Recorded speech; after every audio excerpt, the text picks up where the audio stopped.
Hello everyone, very good morning to all of you. कैसे हैं आप सभी? I hope all are doing very well. तो बहुत टाइम से लॉन्ग वीडियो अपलोड नहीं हो पा रही थी due to some reasons, but थोड़ा सा स्पेशल केक था और कुछ ऑर्डर्स की वजह से, बिज़ी होने की वजह से भी वीडियोस की एडिटिंग भी नहीं हो पा रही थी, इवन शूट करने के बाद भी। तो मैंने सोचा कि ये वीडियो भी बहुत टाइम से मेरे फ़ोन में पड़ा हुआ था, तो मैंने कहा ये अपलोड कर देती हूँ। कुछ डिफरेंट मेरे पास आया था फर्स्ट टाइम। तो फर्स्ट टाइम क्लाइंट ने ऑर्डर किया कि मुझे हाफ़ केजी केक में ही 2 फ्लेवर चाहिए।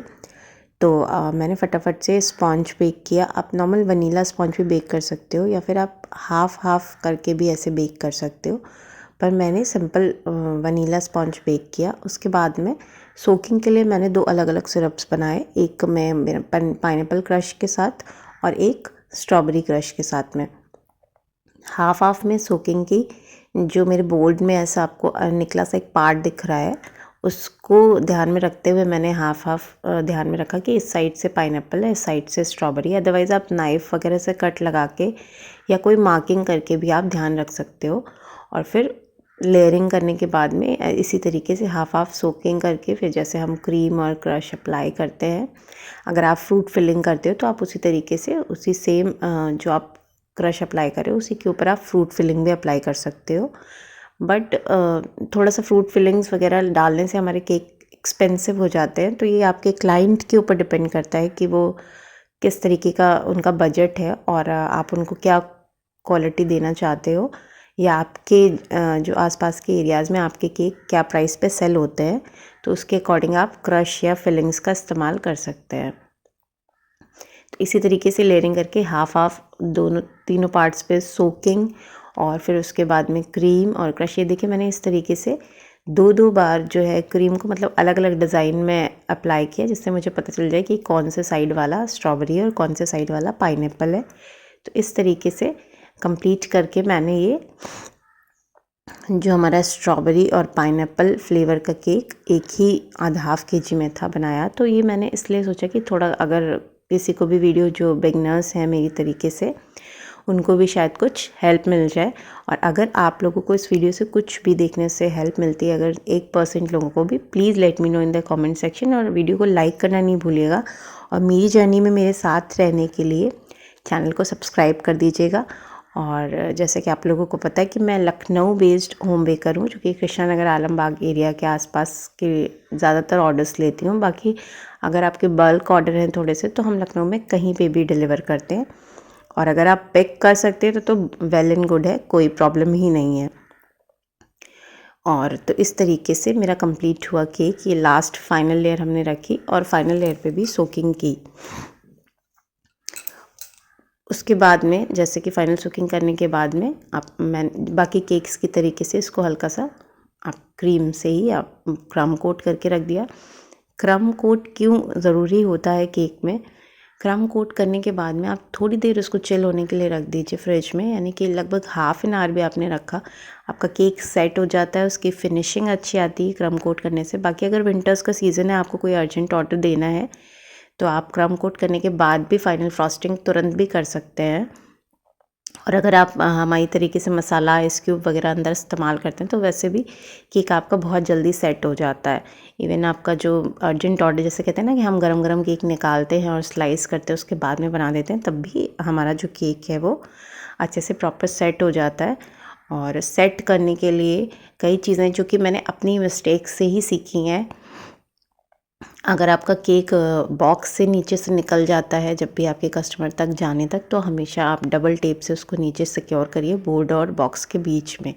और अगर आपका केक आपके बेस से फिसल जाता है जब भी कहीं जाता है, तो बहुत लॉन्ग डिस्टेंस से या बहुत ही एकदम बिना किसी केयरफुलनेस के जा रहा है, तो फिर एक अलग बात है। मगर अगर आपका केयरफुली जा रहा है, तो आप थोड़ा सा चॉकलेट गनाश नीचे जब आप केक की पहली लेयर रखते हैं तो बोर्ड पे अप्लाई कर दीजिए।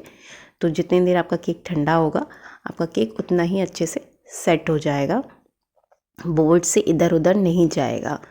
और बाकी यही बेसिक 2 टिप्स हैं जिससे आपका केक सिक्योरली पहुंच जाता है क्लाइंट तक।